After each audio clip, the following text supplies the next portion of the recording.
చాలా భారీ మూల్యాన్ని చెల్లించుకుంటారు. అందుకని వాల్యుబుల్స్ కోసం చూడదు. మీరు ఏం చెప్పానో ఇలా కిందకి దిగేసి వెళ్ళిపోండి. తర్వాత అన్ని బాగుంటే వచ్చి మన సామాన్లు మనం తీసుకోవచ్చు.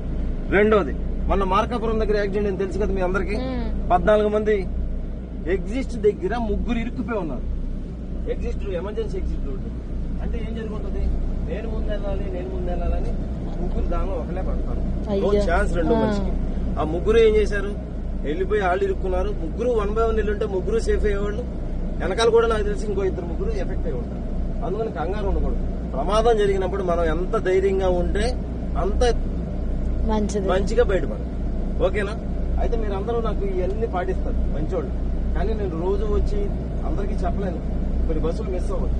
అందుకని మీరు నాకు ఏం హెల్ప్ చేస్తారంటే, మీ బ్రదరో, మీ అమ్మాయో, మీ అబ్బాయో, మీ బాబాయో ఎవరన్నా ఫలానా ఊరు బెంగళూరు వెళ్తున్నాం, హైదరాబాద్ వెళ్తున్నాం ఫలానా బస్సులో అనగానే, బాబు ఫస్ట్ బస్ ఎక్కగానే ఎమర్జెన్సీ ఎగ్జిట్ ఎక్కడుందో చూసుకో, పొగరాగానే ముక్కుకి ఏమైనా కట్టుకుని కిందకి వచ్చేయి.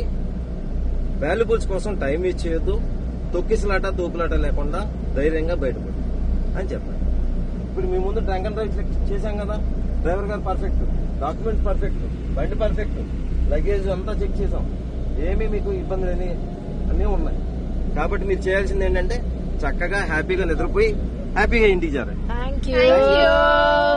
Happy journey.